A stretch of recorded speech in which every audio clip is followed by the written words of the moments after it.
Openingnya harus clickbait biar bisa jadi materi yang taruh depan terus caper. Kontol. Selamat malam, selamat datang di acara sok keren kita. Betul, sok keren kita yang acara sudah berjalan 6 ya? Ke-6. Sekarang yang ke-6. Sebenarnya ini ke-6 tapi volume 5 karena volume yang pertama gue bikinnya volume 0. Oh, Jadi dari oke, 0. oke. Berarti volume 5 ya? Iya. Oke. Nomor binari, Bos, dari 0. Siap, boleh. Jadi seperti minggu-minggu lalu kita akan membicarakan apa yang kita konsumsi selama seminggu belakang. Betul. Dari film, musik, buku, Kalau ada. pokoknya semua yang berbau pop culture lah karena kita anaknya culture abis. parah. Gila engagement tinggi, Bos. Kayaknya apa yang akan kita Jadi bingung anjing. Apa yang bakal kita bahas di sini tidak akan ada yang berubah, bakal sama aja. Jadi apapun demand yang muncul lewat DM ataupun komen, kita tidak akan peduli.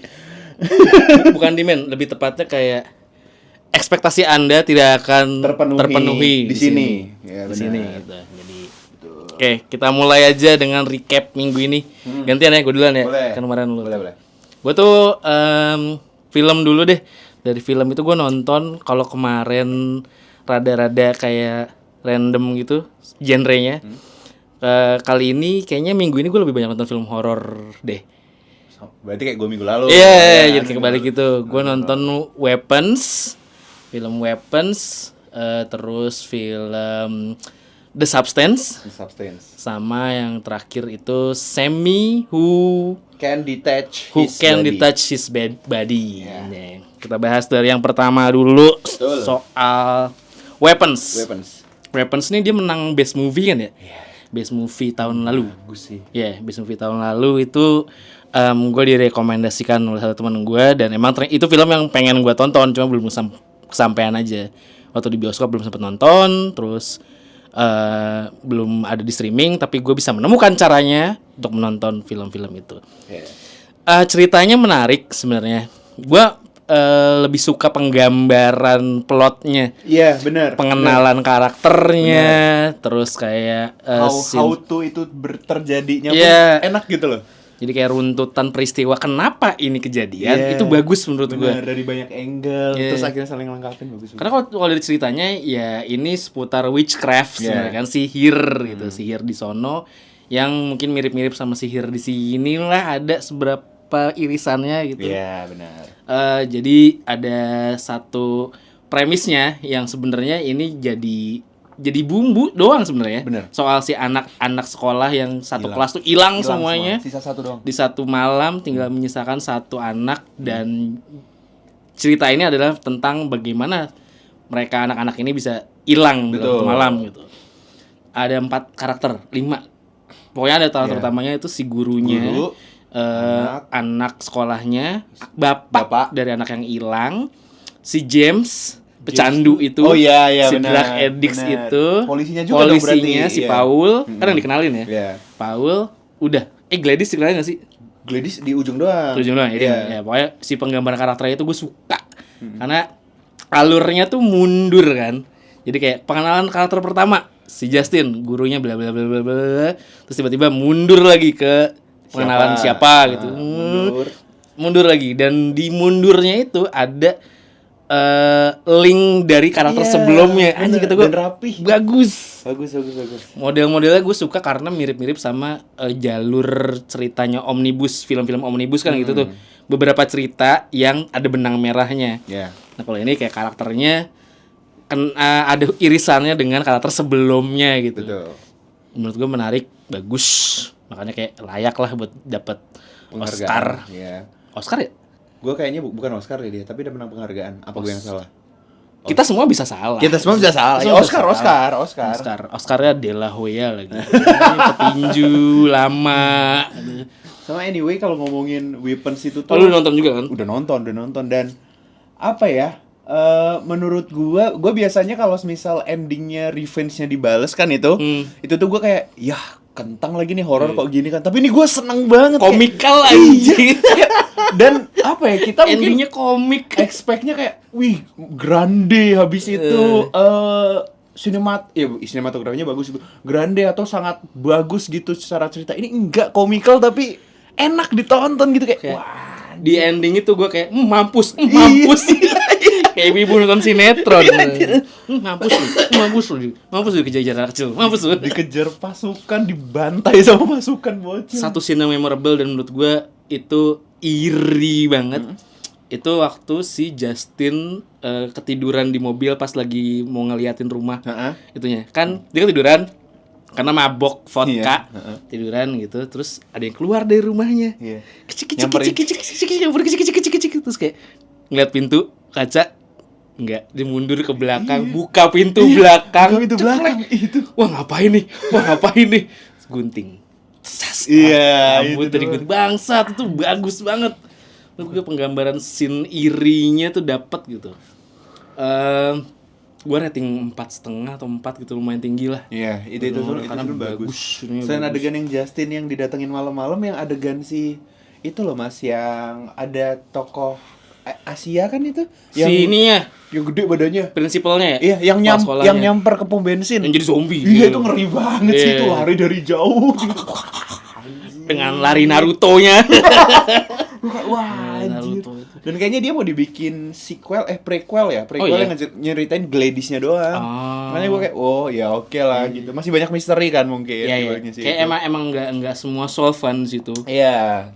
Cuma ada asumsi doang kalau si Gladys ini memang ngambil apanya lah dari si anak-anak itu, karena kan dia kelihatan kayak sakit tua Iya, banget gitu, bener. giginya gitu. Bagus banget. Weapons kalau kalian nemu di streaming service atau manapun itu, Iya. tonton aja lah, nggak Iya, apa-apa. worth it. 2 jam kalian ya oke lah, masih kebayar. Dan gak boring. Nggak boring. Karena setiap angle walaupun sama-sama formatnya ditarik belakang gitu, ujung-ujungnya kayak oh ini ditarik belakang, ujungnya jadi kelihatan bigger picture-nya gitu. Betul. Jadi kayak benar-benar mirip story-nya tuh, pelan-pelan di reveal, Iya. bagus. Slow burn nih jatuhnya kayak gitu. Benar, itu kan slow burn. burn. Iya. Enak. Weapons oke. Nice weapons. Tuh Weapons, terus gue nonton The Substance. Nah itu. Gua belum Substance nonton. tuh film 2025. Demi Moore, siapa lagi? Margaret Qualley, tokoh ceweknya. Substance ini film genre-nya sebenarnya body horror katanya. Body horror, oke. Tapi body horornya menurut gue porsinya yang banyak itu justru di endingnya. Ending body horror. Awal-awalnya mungkin body horornya kayak ya gore-gore tipis-tipis aja lah gitu. Premisnya si film Substance ini adalah ada satu selebriti gitu, udah tua gitu, di masa jayanya dia emang laku banget, tapi begitu udah menua, si manajernya atau agentnya itu udah kayaknya gue mesti cari pengganti lo deh. Di saat itu dia ke rumah sakit karena ada masalah apa gitu, gue lupa. Cuma di rumah sakit itu dia ditawarin sama susternya atau perawatnya itu, nih, it changed my life apa gitu pokoknya tulisannya. Jadi it changed my life. Bentuknya tulisan doang, it changed my life sama nomor telepon. It changed my life tuh, udah. Kemudian dia balik ke rumah, di telepon lah itu, terus ternyata itu adalah kayak program yang bisa bikin lo balik muda lagi. Tapi in different version. Jadi bukan lo yang muda, tapi kayak orang lain yang pokoknya kayak sosok yang kayaknya lu pengen kayak gini deh mudanya, tapi bukan lo di masa muda gitu, orang lain aja gitu. Berarti lo jadi bentuk dari sosok yang lo pengen? Yes. Kalau kayak ininya kayak younger version of you gitu. Younger version of you. Nah, tapi efek sampingnya adalah lo cuma bisa jadi orang itu selama 7 hari. 7 hari jadi orang yang lo pengen, 7 hari lo balik lagi jadi orang sebelumnya gitu, jadi orang tuanya gitu. Nah itu kayak dia mesti nge-refill lagi tiap minggu tuh, harus ngambil serumnya itu buat kalau misal seminggu udah selesai, lo ngambil serumnya lagi, lo jadi si sosok itu lagi? Jadi sosok itu lagi, 7 hari lagi, 7 hari. Jadi kayak setiap 7 hari lo akan berubah jadi orang lain gitu. Kelihatannya menyenangkan kan? Gue bisa jadi lebih muda lagi. Di film itu juga gitu ditunjukinnya. Lo yang sosok yang mudanya ini, wah dapet tawaran lagi. Mulai karir lagi, gitu ya. Lebih bagus lagi. Tapi ini namanya manusia ya, keserakahannya, greedy-nya itu. Dia mau jadi sosok yang muda terus-terusan. Jadi harusnya 7 hari itu jatahnya selesai, dia extend. kayak nambahin lagi. Caranya ini memang agak gore. Jadi lu ngaktifasi si serumnya ini, lo nyuntikin serum, cairan, terus dari punggung lo muncul orang baru itu. Itu body horror pertamanya tuh. Jadi lu kayak muncul dari badan lo sendiri gitu. The younger version of you. Jadi kayak lo udah jadi orang baru nih, lo akan ngeliat sosok lo lagi kayak lu jahit gitu. Karena punggungnya kebuka tuh kan, lu jahit. Nah, itu tuh harus lu ambil serum dari badan lo itu supaya buat kayak nge-regenerate sel gitulah gitu. Nah, dari situ tuh malah petakanya dimulai. Si younger versionnya ini tuh pengen terus-terusan kayak gitu karena dia ngerasa kayak di akhir periode nih udah 7 hari nih mau ke 8 kan dia harus ganti dong. Tapi dia kayak gue masih pengen nih jadi orang ini lagi. Akhirnya dia ngambil serumnya yang mana berarti mengextend itu kan. Mengextend itu ada impact-nya. Impact-nya adalah diri lo yang tua itu jadi kehilangan sesuatu di tubuhnya. Jadi kayak badan lo udah tua nih, tapi tangan lo jadi tua banget. Oh iya. Lama-lama kayak badan jadi tua banget, muka jadi tua banget segala macam. Jadi kayak itu kan harusnya lu 7 hari aja. Kalau lu ngelewatin itu, ada harga yang harus lu bayar gitu. Tubuh lu yang sebelumnya akan rusak. Si inangnya rusak, benar.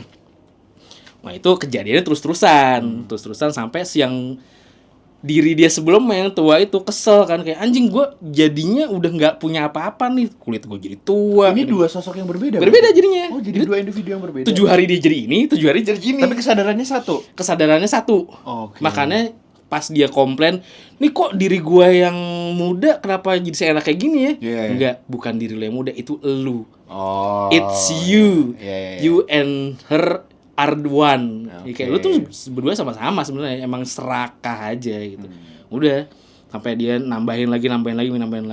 Akhirnya tuh kayak dia nambahin sebulan kali, diambil terus tuh serumnya sampai habis. Begitu balik jadi monster. Karena udah hilang semua kan, kayak udah kakinya udah kayak lumpuh, susah digerakin segala macam. Disitulah body horornya dimulai. Jadi udah jadi monster, tapi dia tetap mau abusing itu. Akhirnya jadi monster yang kacau banget lah. Pokoknya itu di endingnya itu baru full body horror tuh 30 menit terakhir tuh. Darah di mana-mana, organ tubuh yang hilang segala macam. Ujungnya dia perang sama siapa? Versi mudanya atau perang dengan dirinya sendiri karena udah jadi satu. Udah nggak ada inang dan orang barunya, tapi udah dia aja satu. Yang sudah jadi monster yang udah jadi monster. Happy ending. Karena udah hancur. Hilang. Jadi pesan moralnya adalah kalau lo mau jadi lebih muda, emang harus harga yang dibayar gitu. Sama jangan serakah. Udah ada porsinya masing-masing. Kalau seminggu jadi ini, seminggu jadi ini, ya udahlah ikutin gitu. Jangan serakah. The Substance. Bagus. Berapa lo rating? 4 deh kalau salah. Bagus juga kok itu filmnya. 4,5 apa? The Substance. Dan yang menarik ini anjing bisa buat lu pakai clipping ya ntar ya.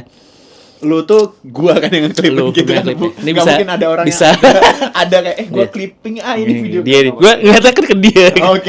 Lu jadi pokoknya lu bisa clipping ini. 30 menit pertama ada adegan Demi Moore telanjang dan Margaret Qualley telanjang. Oke. Agus. Biar konsisten terus ya. Oke. Yang engagement tinggi, Bos. Oke. Terus yang ketiga, film pendek. Kita berdua nonton film yang sama ya. Jadi kayaknya bisa bahas barengan juga. Judulnya Sammy Who Can Detach His Body. Oke, ini seru nih. Ini sci-fi, agak horor tapi nggak horor banget juga ya. Tapi sebenarnya genrenya masuk ke genre body horror tau itu. Benar. Jadi premisnya adalah ada satu orang pemuda Jeffrey Nicole. Anda ada apa masalah apa sama Jeffrey Nicole? Nggak ada. Siapa sih saya buat bikin masalah sama Jeffrey Nicole? Nanti diajak Beyond Combat. Enggak. Jeffrey Nicole ini punya kemampuan dari kecil untuk bisa melepaskan tubuhnya. Semua apapun bagian tubuhnya bisa dia lepasin dan dia bisa kasih ke orang lain. Gitu. Jadi kayaknya itu di awal tuh sempat ada scene di mana si orang tuanya tuh kayak nggak setuju ya. Kayak kalau misalkan mau nge-keep kekuatan ini, gue nggak mau ini lagi sama lo gitu. Udah lah, ceritanya bergulir sampai suatu hari si Jeffrey Nicole ini mati dengan bagian tubuh yang tidak lengkap, Iya, bececer lah. bercecer. Bukan bececer lagi, nggak ada aja Udah gitu. nggak lengkap aja gitu. Benar, nggak Matanya lengkap. nggak ada, Mata, hidung tangan nggak ada, nggak ada, telinga nggak ada. titit ya tidak ada. Oh iya, walaupun keripil di tengah tuh. Tidak ada. Terus ibunya mau berusaha buat ngebalikin lagi tuh tubuh Pengen potongan anaknya tubuhnya. dimakamkan dengan layak. Ya, dengan utuh, Utuh. dengan utuh. Udah akhirnya ceritanya kayak dia nyariin gitu dengan satu-satu. Dua cerita doang sebenarnya ya. Cuma 2 cerita. Pertama dia nempelin telinganya dulu. Terus ada bunyi daging gitu kan.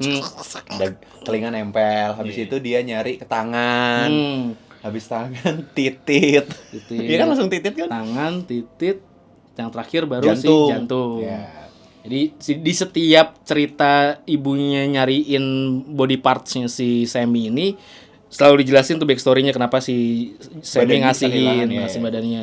Yang pertama tangannya tuh gara-gara kena begal ya apa gangster gitu. Pokoknya tangan si ceweknya ini kepotong, Sammy ngasih tangannya ke dia. Yang kedua yang titit ya. Iya, jadi ada satu temen rusunnya dia lah ya, teman kamarnya dia. Iya. Cerita mereka Engage. terlalu dalam sampai akhirnya terbukalah satu cerita kalau si cewek ini pernah diperkosa, ada kekerasan seksual gitulah Sama suaminya, mantan suaminya. mantan suaminya masih pacarnya sih itu. Nggak tahu gua. Pokoknya itulah ada pasangannya lah. Sampai di satu dialog gitu, but I like your dick. Iya. Dang! Ternyata di scene berikutnya Dipinjemin tititnya. Dikasih. Dikasih aja tuh. Iya. Dikasih tititnya si cewek itu dipakai untuk Balas dendam ke orang yang menyakitinya gitu kan. Jadi secara scene si cowok itu masuk ke kamar, habis itu dikunci, lu mau ngapain lu? Habis itu kita diliatin si cowoknya tuh udah dikekang gitu kan di kasur. Habis itu si cewek kakinya ngangkat gini, terus tiba-tiba ada kontol blur turun gini. Futanari detector. Cewek dengan penis. Iya bener. Futanari. Makanya. Ini gue clipping juga nih. Itu terus yang terakhir ini scene yang paling menyentuh. Menurut gue ngerasa yang nyelamatin adalah scene terakhir ini sih. Iya. Karena pas lagi ngobrol sama si cewek, cewek, si ibunya tuh kayak bilang saya mau makamin anak saya dengan utuh. Terus ceweknya bilang gimana caranya balikin yang utuh. Padahal Emang lo tahu? Iya. Ternyata ada lagi ceritanya kalau si Ibunya itu ternyata punya penyakit jantung. Betul. Diam-diam Sammy ngasih jantungnya ke ibunya, ditukar. Iya, bagus tuh scene-nya. Kayaknya gara-gara itu si Sammy meninggal kali ya. Bener, karena dapat jantung yang lemah kan gitu. Jadi diambil jantungnya dari belakang, shotnya diliatin jantung manusia tuh ada lampu ungunya gitu kan. Itu tempel terus ditukar sama dia. Selesai. Tamatlah sudah Alkisah Sammy. Itu berapa menit? 19 menit lah Ya cuma 19 menit kok ada di Netflix itu. Nah, gue kalau pengen ngebahas ini adalah di bagian secara cerita, gue tadi bilang itu diselamatin sama scene waktu yang terakhir. bagian ibunya, benar. Walaupun di bagian si Sammy ngasih tititnya, itu pun menurut gue kayak, oh, anjing idenya oke juga ya gitu. Cuman, gue kurang masuk lagi mas.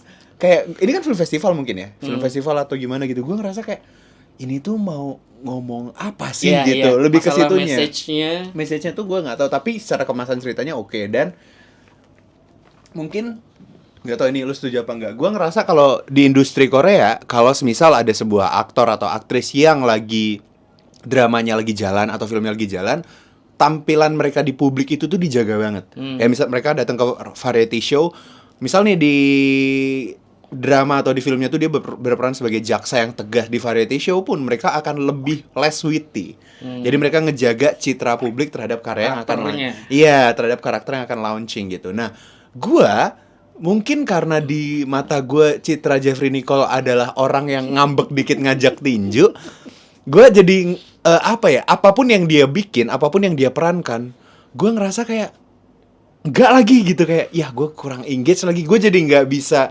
berempati dengan karakter lo sebagus apapun karyanya ya. Jadi kayak gitu, karena kan citra Jeffrey Nicole tuh kayak entah di TikTok, entah di sosial media lah, sok bandel, pacaran gonta-ganti, ngambek sama netizen, ajakin tinju gitu. Jadi ketika dia memerankan karakter yang harusnya gue bersimpati gitu, gue nggak bisa kesana gitu. Oh iya, walaupun di awal gue ngerti Jeffrey Nicole tuh di video klipnya Surat Cinta untuk Starla. itu dia masih belum banyak mungkin ya karyanya. Itu gue masih bisa engage. Oh iya nih orang good looking, actingnya bagus gitu. Jadi gue bisa simpati sama si karakternya. Tapi kalau ini gue kayak, Udah nggak bisa iya gue kayak, dapetin simpatinya ya. BTW kalau kalian pengen ngelihat Jeffrey Nicole telanjang tidak ada titiknya juga bisa nih di film ini. Sini Kan ada, ada ada top di shot sini, gitu. top Terus, shot. wih badan Jeffrey Nicole tapi tidak ada titiknya. Itu bisa tuh. Nah, bisa. jadinya gue ketika di bagian actingnya bagus, ketika dia bersimpati ke orang yang mau dipinjemin organ tuh bagus gitu. Cuman gue masih nggak bisa kayak, oh iya gue bersimpati lagi, lebih ke ya udah gitu kali ya citra sosial media Anda gitu. Cuman ya udah gitu, itu sebagai penonton aja sih saya mah gitu. Ya udah itu dari gue. Si Semi kan film ketiga terakhir yang gue tonton minggu ini. Sekarang film yang gue tonton minggu Oke, tadi Semi udah. Gua tuh pertama gua ada menonton film, gua lupa. Karena banyak 5, ada 5. Rajin. Iya, enggak, karena pendek-pendek sih, Mas. Oh. Cuman ada 2 film panjang. Pertama tuh gua nonton film di Netflix, film Korea judulnya Pavane, tulisannya Pavane gitu. Itu secara cerita adalah karakter utamanya tuh dia adalah anak, gue nyebutnya anak haram sih enggak ya. Jadi bapaknya tuh aktor, tapi bapaknya aktor ini tuh ngehamilin nobody dan anak inilah yang jadi itu. Jadi dia selalu ngelihat bapaknya di TV tapi dia selalu benci, tumbuh dengan kekosongan dan lain-lain. Kerja di sebuah supermarket atau mall gitulah. Nah, dia kerja di bagian basement gitu, jadi nganter-nganter barang atau parkir gue nggak tahu. Ketemu sama cewek yang secara look tuh kusut, kacau gitu. Terus si cewek ini tuh bagian kayak, oh Nike butuh sepatu ukuran 43, cek gudang ada nggak? Nah cewek ini nih ngecek gitu. Bener, jadi kayak gitu. Ya udah ini tuh kayak kisah cinta orang yang Blue collar. Iya bener, yang keras gitu loh kehidupan di belakangnya, kehidupan di dunia kerjanya gitu. Sama ada satu karakter lagi, mentornya si karakter utama laki-laki ini gitu. Jadi mereka 3 basically. Film ini tuh kalau overall adalah soal 3 orang yang sama-sama punya kekosongan tapi sama-sama coba menemukan arti dari, oh gua tuh dihargai, oh gua tuh disayangin, arti dari cinta lah kayak gitu. Dan boring, sebenarnya boring. Cuman gue ngakuin film ini yang bisa bikin gue nahan nonton adalah tiap karakter atau tiap cerita yang mereka saling terhubungin itu genuine, gak yang dibuat-buat gitu loh. Jadi kayak gue ngerasain kekosongan itu gimana. Terus si mentornya karakter utama ini tuh, dia tuh orangnya sangat playful di kerjaan, punya banyak teman, sesama blue collar gitu. Terus dia percobaan bunuh diri. Ternyata punya kekosongan di luar bener pribadinya yang di luar ceria. pribadinya yang ceria. Oh berteman, social butterfly dan lain-lain, suka ngejokes dan lain-lain. Ternyata dia mencoba untuk mengakhiri hidupnya Itu gitu. gambaran real orang-orang yang punya permasalahan kayak gitu kan. Iya bener, justru nggak orang yang kayak Murung gitu. Iya, pemarah iya gitu. Orang yang kayak yang ceria ternyata kayak gitu. Iya, Dan orang yang happy kadang-kadang punya sisi itunya. ya itu kuatnya di situ. Sama dialognya sih Mas. Dialognya tuh nggak banyak. Tiap cast-nya tuh memerankan karakternya tuh dengan bagus. Cuman dialognya tuh bagus-bagus gitu loh. Nah terus gue tadinya ketika nonton ini bosan karena ya udah itu emosi yang kayak gitu aja. Paling gue mau ngeratingnya tuh 2,5 gitu. Cuman ini ketolong di 15 menit akhirnya. Oh iya, endingnya bagus. Endingnya bagus karena gue nggak suka dengan si karakter cowok ini karena dia sangat egois. Dia ngerasa kayak orang lain tuh nggak relevan karena palsu. Dia ngerasa emosi yang genuine tuh cuman dia dan ke si cewek ini. Jadinya dia kayak egois, segala keputusan dia ambil sendiri. Kalau dia marah, si mentornya ini mau coba nge-ice breaking, dibuang. Ya ditolak kayak, lu mau makan deh, dibuang gitu. Jadi gue nggak simpati ke dia gitu. Terus dia sempat putus karena marah ke pasangannya cewek ini yang nobody. Jadi secara cerita Mas, si cewek yang nobody ini tuh bener-bener jelek, kusut, wah kucel lah kayak gitu-gitu. Tapi dia suka karena dia terasa, oh lu tuh genuine bla bla bla. Habis itu mereka pacaran, terus ada berita si seniornya ini percobaan bunuh diri. Nah kemudian mereka berdua ngecek ke rumah sakit lah gitu. Nah waktu pulangnya si cewek ini tuh nangis di dalam kereta. Si cowok ini bilang, diam, jangan nangis, berisik kayak gitu. Bilang kayak gitu, tapi si cewek udah diem, oke, nangis lagi. Terus dia teriak akhirnya, berisik gitu. Nah udah di situ hubungannya retak, hubungannya retak. Nah si cowok ini tuh good looking secara cerita, cash dan lain-lain gitu. Nah habis itu dia datang ke tempat dugem sama salah satu cewek juga yang bekerja di Toserba itu. Cuman si cewek ini tuh kalau nggak salah karyawan brand high class gitu loh. Jadi secara tampilan oke banget gitu loh. Mereka kedugem bareng, habis itu check in, kayak gitu-gitu. Jadinya gue Biasa lah ya. Biasa lah. lagian kalau lo ada masalah sama pasangan lo harus selalu kayak gitu mungkin ya gitu. Wajar lah. Ya, nah gue udah nggak simpati, jadi gue kayak apa nih orang egois gitu kan. Cuman 15 menit akhir diceritain dia mencoba memperbaiki hubungan dengan si cewek kucel ini. Terus di perjalanan pulang ternyata bisnya ini tuh kecelakaan dan dia mati. Iya, jadi selamatnya di situ tuh menurut gue kayak, wih bagus lagi kemasannya karakter yang menyebalkan mati gitu. Jadi gue kayak, yay gitu. Terus happy ending versi lo ya. Happy ending versi gue, bener nih happy ending versi gue. Cuman dialog-dialognya semua bagus, gue akuin bagus banget. Sama setelah gue ulik lagi tuh si cowok ini tuh punya motivasi dan mimpi satu-satunya adalah nonton Aurora bareng si cewek kucel sama pasangannya gitu. Nah udah tuh di ending diliatin di reveal ada adegan mereka what if dia nggak mati. Intinya kayak gitu. Terus backstory-nya ternyata buat ngehemat budget kalau nggak salah ya. Mereka tuh pergi buat ngelihat Aurora tuh cuman karakter utama cowok, cewek sama direkturnya. Jadi yang ngerekam tuh direkturnya. Cuman pergi bertiga buat dapet scene ngelihat Aurora, iya kayak gitu-gitu. Dan shotnya bagus, gambar-gambarnya juga bagus-bagus semua sih. Si Pavan ini. Korea. Kan bagus kok, dialognya gua ngakuin bagus kan. Lu rating tapi dua setengah. Enggak. Iya itu, gua ngeratingnya 3,5. Dengan deskripsi, dialognya pinter, 20 menit terakhir nyelamatin seluruh film. Si cowok mati tuh, gue suka banget. Itu film pertama Pavan, ada di Netflix. Habis itu gue ngikutin Reiko dari Mbak Yasmin nonton dokumenternya Netflix yang Famous Last Word. Oh iya. Ya yang kemarin gue baru nonton yang Jane Goodall. Berapa ini emang? Berapa seri? So far baru ada 2, Jane Goodall sama yang barusan meninggal itu siapa namanya? Soeharto. Itu enggak barusan. Itu enggak barusan benernya. Udah lama, kebetulan udah lama. Rezimnya masih terasa. Gua clipping lagi tuh.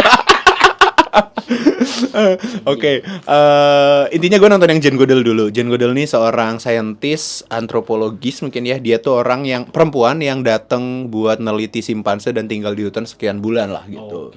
Nah, gue jujur suka dan takjub sama format dokumenter ini gitu. Jadi formatnya dokumenter.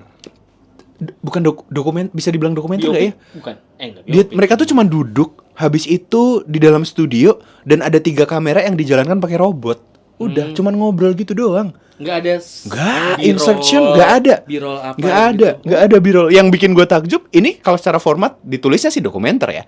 Cuman nggak pakai kayak gitu, tapi gue seneng ngikutinnya. Interview. Iya. Modelannya? Interview doang. Interview doang. Famous Last Word gitu. Jadi dia nyeritain gimana rasanya jadi diri lo. Ya pertanyaan-pertanyaan normatif gitu loh. Cuman jawaban yang keluar itu tuh bikin kicep gitu, kayak anjing kepikiran lagi. Iya, philosophical in a way juga sangat stay in the ground gitu loh. Ngomonginnya tuh nggak yang tinggi, nggak yang apa, tapi beneran dari orang yang udah tahu, oh gue udah mencapai segalanya, ya gue ngomong apa adanya gitu. Udah nggak minta tepuk tangan, nggak minta apa-apa gitu. Terus udah nggak ada validasi yang perlu dia cari ya. Dia kayak cuma nyeritain sisi cerita-ceritanya. Terus yang bikin gue suka, si Jane Goodall ini tuh bilang apa yang menyenangkan, kalau nggak salah apa yang menyenangkan jadi diri lo gitu. Banyak hal yang dilewatin sama manusia kalau kita abai sama sekitar kita. Contohnya dia bilang, gue pernah datang ke sebuah gereja, habis itu gue ngeliat ada burung gereja yang sedang berinteraksi, kemudian makanan burung gereja itu jatuh, kemudian burung gereja jantan itu turun ke bawah buat mengambilnya, lalu dia memberikannya pada burung gereja betina. Kemudian burung gereja kedua itu bercengkrama lah. Dia di momen itu gue bisa memperhatikan peristiwa yang sangat kompleks dan indah. Tapi di momen itu juga ada seorang laki-laki yang cuman melihat ke layar handphonenya. Gue kayak wah anjing. Ngomongin kita ya? Iya kayak gitu. Gue langsung wah anjing, iya juga ya. Ini orang yang bisa memperhatikan little things gitu loh, si Jane Goodall ini gitu. Itu karena dia udah gak ada lagi yang mesti terlalu berat gitu. Bener. Jadi hal-hal kecil. Habis itu juga banyak nyenggol-nyenggolnya mas. Kayak semisal kalau semisal ada penemuan buat ngirim orang ke planet yang belum tentu bisa ditinggalin, lo mau naruh siapa? Gue akan menaruh Trump dan teman-temannya, kemudian para orang-orang partai kanan itu, kemudian juga harusnya Netanyahu ada di dalam pesawat itu. Aku harap mereka semua terbang ke planet lain dan aku nggak tahu itu di mana. Wow, nyenggol banget ya. Buang aja, dibuang aja, diasingkan. Dibuang aja kayak gitu. Jadi interviewnya tuh beneran terbuka, beneran apa ya, raw banget dan diutarakan sama orang yang udah nggak cari validasi, jadi bisa nyampe ke kitanya tuh jujur aja gitu. Jadi enak banget nih si Jane Goodall ini kayak gitu-gitu. Berapa menit durasi satu interview? 55 menit, baru ada 2 episode. Panjang juga. Iya, 55 menit.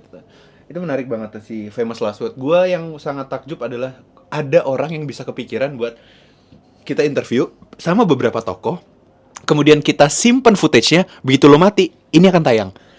Kata gue kayak, wah anjing, ini cara lu kurasi orang-orangnya gimana. Iya. Terus kalau di kita kan itu kayak tabu ya, kayak, oh berarti lu ngarepin gue mati gitu. Iya. Kayak gitu kan. Cuman ini ada ya orang yang kepikiran buat bikin talk show kayak gini gitu. Dan di launchingnya bener-bener begitu lo mati, launching nih episode. Wah, Oh iya. iya.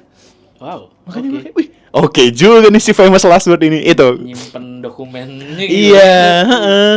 Nggak boleh bocor tuh. Nggak boleh bocor. Dan siapapun kru di dalamnya nggak boleh tuh nge-spill case-nya, detail case-nya kayak gitu-gitu. Ini ada list 15 orang yang mau meninggal ya. Kira-kira kalian mau siapa duluan nih yang tayang? Iya. Mungkin kasarnya gitu. Cuman gua pasti akan takjub banget sama cara mereka ngekurasi karena mungkin tepat sasaran banget sih ya tokoh-tokohnya gitu. Jadi itu jadi panggung terakhir mereka, bukan buat show off, bukan buat klarifikasi, tapi buat lo tuh kudu kenal orang ini dari sisi ini loh gitu. Jadi Ninggalin legacy bagus. iya, kayak gitu-gitu. Ya dia si Jane Goodall ini ya orang yang peduli akan bumi, biodiversitas dan lain-lain gitu loh. Jadi topiknya akan berputar di area itu tapi genuine gitu pembahasannya. Jadi menarik. Famous Last Word. Ya. Dan itu adalah judul lagu dari My Chemical Romance. Oh iya ya. Itu. Nggak salah ya. Kita semua bisa salah kalau kata lo. Oke. Nah, oke lanjut lagi. Itu yang kedua. Terus habis itu gua mau ngebahas. Gua nonton film Jepang judulnya My Beloved Partners. Secara premis, Series atau film? film. Oh. Secara premis ini adalah seorang novelis penulis yang sangat boom banget. Tapi di awal karirnya tuh dia ketemu sama partnernya yang punya interest musik, si cewek ini. Kemudian mereka menikah, si cewek ini sangat support si cowok ini jadi seorang penulis, submit karya dan lain-lain. Kemudian dia jadi sangat terkenal dan mengabaikan istrinya. Kemudian gak berselang lama dia itu kebangun. Dan di momen dia kebangun, dia ada di alternate universe di mana dia tetap jadi penulis, tapi si istrinya ini yang udah dia nikahin ini jadi penyanyi yang super terkenal. Oh, itu kebalikannya. Iya, di reverse gitu. Kalau secara detail tuh dia kayaknya mengambil ide yang itu Mas. Perfect Strangers tuh kan itu film remake ya. Iya, dari Nah. beberapa negara. Terus. Cuman ide utamanya tuh ada matahari merah. Oke. Bulan merah. Bulan merah pokoknya. Nah, ada momen itu. nah itu juga ada di dalam film itu, cuman gak dijelasin detailnya. Ini ada bulan paling cerah lah gitu. Nah, si penulis ini tuh ya tadi gue track back lagi, dia waktu muda tuh pengen banget jadi penulis film fiksi, film action yang bagus gitu. Dia nulis, habis itu dia ketemu sama seorang cewek yang punya bakat menyanyi, suaranya bagus dan lain-lain. Mereka cocok, si cewek ini nge-support terus. Tapi si cewek ini tuh nggak di-push balik sama si cowoknya. Ayo dong lo jadi penyanyi juga gitu. Ya, kayak gitu. Kemudian di suatu malam karena dia dikejar deadline, famous dan lain-lain, dia tuh nulis di skripnya itu tuh gua kehilangan partner gua meninggal dan dia harus meneruskan ceritanya. Nah, buat menjelaskan itu, jadi film ini tuh di saat si penulis ini menjelaskan apa yang ada di pikirannya, karyanya itu dikasih scene-nya. Jadi dia tuh nulis scene action lah. Scene action, karakternya tuh Galwas kalau nggak salah. Nah, si Galwas ini ketemu sama Shadow yang adalah si pasangannya. Jadi si karakter Shadow ini muncul di skripnya ketika dia mulai jatuh cinta. Oke. Ketika dia marah, dia nulis di skripnya itu setelah mereka menikah ya, Shadow meninggal dan Galwas harus meneruskan perjalanannya. Jadi di skrip dia nulis kalau pasangannya meninggal. Di momen itulah dia balik Reverse tuh. ke alternate universe lain. Ya udah, intinya di universe yang lain itu diceritain kalau si si cewek ini tuh nggak pernah ketemu sama si cowok di waktu mereka masih kuliah. Terus si cewek ini tuh masih sama kikuk dan lain-lain, tapi berani sapit karyanya dan akhirnya jadi artis besar. Intinya kayak gitu. Ya, secara premis dan cerita kayak gitu adalah usaha si cowok ini gimana caranya dia kembali ke kehidupan yang seharusnya, di mana dia seorang novelis yang terkenal. Tapi di satu sisi berarti dia harus ngorbanin alternate universe ini di mana istrinya mencapai mimpi-mimpinya. Iya. Dia mana yang mau dikorbankan? Benar. Intinya kayak gitu sih. Endingnya gimana? Endingnya itu tidak sesuai yang gue pengen sih. Jadi secara ending ada adegan ya melankolis dan lain-lain. Udah itu si cowok ini akhirnya cara dia bisa kembali ke universe cara balik awal. cara dia pindah ke universe di mana dia nggak terkenal ini gara-gara si istrinya itu baca skripnya. Oh. Karena dari awal ada yang dia bilang gua menulis ini tuh buat dibaca sama lo yang harus baca pertama. Jadi dia pindah ke universe yang jelek itu di mana dia nggak terkenal gara-gara si istrinya baca skrip di mana Shadow ini meninggal. Bikin meninggal. Berarti cara dia bisa kembali ke masa yang seharusnya, dia harus bikin alternate universe lain di mana itu dibacakan sama istrinya yang sudah terkenal ini. How to-nya udah ketemu. Nah, ketika how to-nya itu udah ketemu, si istrinya mau baca skripnya sama dia diambil. Oh, gue egois banget nih kalau gue ngelakuin ini lagi, berarti sama aja gue nggak berubah. Gue nggak mau lo nyampai mimpi lo, gue pengen lagi kehidupan gue yang dulu, gue nggak mau gitu. Terus si ceweknya ini nggak apa-apa kan lu nulis gini karena gue yang harus baca pertama gitu. Menyebalkan lah ending yang dipaksakan harus happy ending tuh nggak menyenangkan gitu. Terus ya udah endingnya ya mereka si cowok ini kebangun lagi, balik lagi ke awalnya. Di momen awalnya dia seorang penulis dan si istrinya adalah penyanyi yang terkenal. Jadi dua-duanya menang ujung-ujungnya. Nah, makanya di situ gue kayak ya kenapa sih tidak ada yang gagal gitu? Nah, itu kayak gitu. Iya, itu bagus tuh. Ya itu si My Beloved Partner. Jadi kayak ya oke, kayak gitu aja. Dua-duanya tidak berhasil. Iya, dua-duanya gagal, bener. Atau si cowoknya harusnya kayak bilang, gue nggak mau bacain ini karena gue pengen lo menang di sini gitu. Tapi gue nggak apa-apa, terus tabrak gitu. Nah, itu adalah ending yang seharusnya buat orang-orang egois tuh mati gitu. Itu My Beloved Partner, cuman gue rating 3,5 kali ya. Tapi kemasan dari awal sampai akhirnya menyenangkan sih. Buat ya secara cerita film bagus. Romance Jepang kalau bikin romance kan selalu bagus ya. Walaupun idenya suka ada aja gitu. Cuman ini enak banget buat ngikutin. Itu My Beloved Partner. Terus yang gue tonton tadi ada Semi, sama yang terakhir gue nonton judulnya All Empty Room kalau nggak salah. Baru tadi All the Empty Room. Itu juga award winner award nominee. Kan? Iya Oscar. Gue bakar rokok dulu. All the Empty Room. Kayaknya itu juga salah satu wishlist gue deh buat nonton. Bagus banget. Tapi watchlist. Iya, itu tuh dokumenter tentang seorang yang datang buat mengunjungin dan ngefoto kamar-kamar dari anak yang kena penembakan di US gitu. School shooting karena kasus di US kan banyak tuh school shooting gitu. Nah, si tokoh utamanya tuh Steve Hartman. Si fotografernya? Bukan, dia tuh presenter, Mas. Dia tuh dibikin citra di medianya tuh sebagai orang yang selalu memberikan kabar baik di balik kabar buruk. Jadi kalau misalnya ada shooting school ya? School shooting. Ketika ada school shooting, dia justru muncul buat nunjukin, walaupun dia meninggal, anak ini meninggal, dia adalah pahlawan yang bla bla bla bla bla. Jadi ngasih sisi heroik di situ dari sebuah cerita duka. Nah, dia nggak mau. Akhirnya ya udah dia bikin acara sendiri, bikin program sendiri. 7 tahun itu dia ngegandeng seorang fotografer datang mengunjungin 10 rumah dari korban school shooting itulah. Habis itu ya udah mereka kesana. Terus ngefotoin kamar-kamar dari anak kecil yang udah meninggal. Terus ada kantong laundry, baju-baju kotornya sama orang tuanya tuh belum dicuci. Habis itu ada banyak kok, kayak ada yang anak yang dia tuh ditembak ketika dia baru masuk SMA. Habis itu tuh di kamarnya itu masih ada tuh surat si anak kecil itu tuh. Gua nggak tahu ini settingan apa enggak, tapi ini bagus gitu. Jadi si anak itu nulis, "Wih, akhirnya aku masuk SMA. Buat diriku di masa depan, tenang aja, SMA tidak akan seburuk itu. Kau akan dapat teman bla bla bla bla bla bla bla bla bla bla bla." Wah, di masa depan tidak membaca surat itu. Iya, kayak itu terus. Wah, ini apa ya? Enggak banyak footage b-roll gitu. Jadi formatnya tuh dia datang ke sebuah rumah, dia ngobrol dikit, dia ke kamar, fotoin, terus foto-fotonya tuh diliatin di dokumenter itu. Cekrek. Habis itu baru satu b-roll di saat anak itu masih hidup. Udah. Oh iya, ada juga tuh. Ada formatnya gitu buat ngehidupin si dokumenternya gitu, dan bagus banget sih anjing ini. Wah, nggak banyak cerita kayak yang buat elevate emosi gitu, nggak ada, nggak banyak gitu. Kayak cuma nyeritain aja, ceritain apa adanya. Bener, sebuah kamar. Terus gue kagum banget sama foto-foto yang ditampilin. Foto-fotonya tuh bagus-bagus banget. Jadi lo adalah 3 menit, 4 menit itu cuma nunjukin foto di transisiin aja. Foto satu, cetek. Foto si kamarnya itu. Iya, foto si kamarnya itu kayak wah Anjir, itu sedih banget sih. Banyak orang tua yang masih belum bisa move on even 3 sampai 5 tahun gara-gara anaknya just jadi salah satu korban school shooting itu gitu. Jadi kamarnya dibiarin as it is, ada baju kotornya dibiarin as it is, ada baju yang mau dia pakai buat acara promnya masih ada di situ, poster-poster mainan yang disukai anak itu masih ada di situ gitu. Terus gue suka closingnya gitu, si Steve Hartman itu bilang kalau semua orang Amerika dikasih kesempatan beberapa menit saja untuk berdiri di kamar itu, aku rasa Amerika akan menjadi lebih baik, akan menjadi Amerika yang berbeda. Jadi gitu, gue anjing. Lama tapi warga Amerika kan banyak, berapa tahun? Lama prosesnya itu.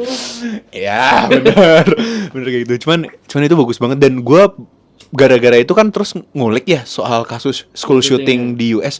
Ternyata banyak banget ya. Banyak School shooting di US tuh, aduh. Itu bahkan kayak saking seringnya sampai dibikin jokes sama banyak komedi di situ, sama komika-komika di US itu. Kayak bukan banyak lah jokes yang seputaran school shooting saking seringnya gitu. Jadi kayak bahkan ada idiom, lu tuh lebih tidak aman ada di sekolah dibanding di luar. Anjing, iya Jadi sih. kayak di sekolah tuh kayak tingkat mortalitas lu tuh kecil banget. Iya gitu. bener, school shooting. Dan itu relate juga sama kita sekarang. Anak sekolah zaman sekarang juga takut jam makan siang.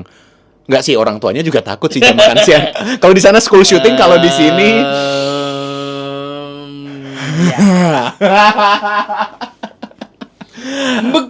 embek. Iya. Dibunuh embek. Pertama keracunan dulu gitu kan. Kayak gitu, dan jadinya miris sih kalau school shooting itu jadi sesuatu yang Jadi wajar. Iya. Nah dia juga ada tuh Mas di beritanya itu bilang kayak setiap kali aku membacakan satu berita, pindah ke berita lainnya, orang-orang mulai mewajarkan ini sesuatu yang terjadi gitu, hal yang terjadi. Karena media berperan di sini tuh buat nge-framing kalau di balik cerita sedih ada sosok hero dan dia nggak cocok sama hal itu gitu. Makanya kayak wah anjing, iya sih media berperan besar sih ya. Kalau ada MBG TV sih ya itu. Bagus. Setiap hari menunya akan dikurasi dengan ahli gizi yang sudah tersertifikasi. Bisnis. Udah ada. Gua itu All the Empty Room itu bagus, ada di Netflix. Durasinya cuma 30-an menit. Oh, pendek. Pendek Mas, pendek. Makanya gue bisa nonton ada 5 film kan tadi karena pendek-pendek. All the Empty Room 4,5 4 apa 4,5 gue nilai karena bagus banget kemasannya. Kayak di atas rata-rata lah ya. Bagus. Itu gua film ya. Gua buku nggak ada. Lagu juga nggak ada. Gue kemarin coba dengerin ada Alcateri ya. Dia album lama kan itu 2024 apa 2023. Lagi lumayan naik nih. Iya naik lagi gitu kan. Terus gue coba dengerin, ya ada sedikit rumah sakitnya. Alcateri itu kalau nggak salah krunya Panturas. Oh. Kru-krunya Panturas bikin band namanya Alcateri. Tapi nggak tahu mereka masih nge-crew atau enggak. Kayaknya enggak ya harusnya. Udah naik bandnya. Tapi bagus kok, bagus sih. Cuman gue belum pernah dengerin secara fokus lagunya. Cuma sepotong-sepotong doang, nggak yang full gitu. Kalau album, gue baru aja albumnya Gorillaz, The Mountain yang baru, itu baru rilis animasi kan tanggal 23 kemarin kalau nggak salah. Terus ada hearing session album itu tuh ada di beberapa negara. Jadi kayak serentak lo di jam itu. Kayaknya di jamnya beda-beda sih. Di hari yang sama pokoknya. Di tanggal itu ada pemutaran. Ini listening session lah dari album itu. Nah, gue tuh baru dengerin semalam tapi versi video klipnya. Jadi video klipnya tuh kan ada beberapa single pertama yang muncul tuh kayak visualizer doang. Nah, yang kemarin itu muncul video panjang 8 menitan gitu. Isinya adalah 3 lagu yang ada di dalam situ. Lupa apa judulnya. Pokoknya yang terakhir itu adalah The Sad God. Yang menarik dari album ini adalah prosesnya, rekaman album ini itu Damon Albarn sama Jimmy Hewlett itu mereka ke India. Makanya nuansa album ini banyak banget suara-suara Indianya, suara sitar, suara musik-musik India, sama kolaborasi sama artis-artis Indianya gitu. Ada artis Timur Tengah kalau nggak salah. Artis Latinnya juga ada, cuma porsinya nggak sebanyak si Indianya. Video klipnya itu memang bagus sih menurut gua, bagus banget. Dia tuh ngambil visualnya Jungle Book, Mowgli. Iya Mowgli. Nah itu cuma divisualisasi dengan si Gorillaz itu. Iya, style Gorillaz. lumayan menyenangkan nonton video klipnya. Gue Terus orang yang ngikutin juga ya. ya, dan lagunya itu kalau menurut gua dan yang gua baca memang selaras karena di album ini si Damon itu kayak mau nge-explore soal kehilangan, soal grieving gitu-gitu. Gue translate doang kehilangan grieving sama aja. Nggak apa-apa. Intinya itu. Terus ada satu kalimat di interview itu yang gue baca kayak we want to make death cool. Kita mau bikin kematian itu menyenangkan, jadi keren gitu. Dan emang chill banget sih keseluruhan albumnya itu kalau lu dengerin memang ya selayaknya kalau lu dengerin musik India yang kebayang di kepala lu apa sih soal meditasi, spiritual gitu-gitu. Yang itu yang emang kegambar banget sih di situ. Dan banyak lirik-lirik yang kontemplatif soal kehidupan gitu. Jadi menurut gue patut buat didengerin, lumayan lah sejam setengah satu album itu full. Dan musisi kolaboratifnya juga seru-seru. Ada rapper yang baru gue tahu tuh ada namanya Black Thought. Namanya aja keren kan, Black Thought, anjir pikiran hitam. Keren. Terus ini juga ada kolaborasi sama vokalisnya Idols, band hardcore UK gitu. Sama ada kolaborasi sama basis tuh gitarisnya The Clash gitu, si Paul Simonon. Lucu namanya Paul Simonon.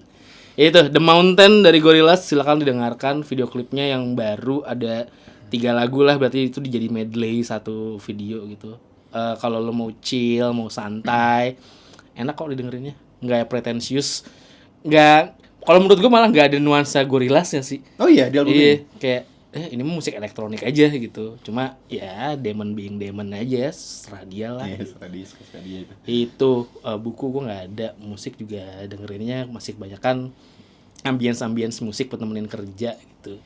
Udah, paling itu doang. Betul. Di minggu ini. Betul. Tidak ada yang istimewa, biasa saja seperti hari-hari yang udah lewat. Kedepannya juga bakal gini-gini aja lah. Iya. Jadi udah. Jadi berapa K ini yang ini? Viewsnya 1.000. Ya 1.000 aja lah. Udah. Kami kaget dapat 40.000 views. Iya, ngapain sih? Cuma kami shock. Masturbasi dicekek doang ya lah. Gara something in the way itu. Anjing, kalian bisa nyari sendiri itu filmnya. Enggak usah minta-minta ke gua. Tuh, kita tidak seramah itu tahu. Kita tidak se-friendly itu. Oke, jadi sampai jumpa atau enggak di minggu berikutnya di episode 6. Iya kan, harusnya kan nextnya? Harusnya episode 6. Iya, oke. Bye. Dadah. Fuck y'all. Cut. Fuck y'all.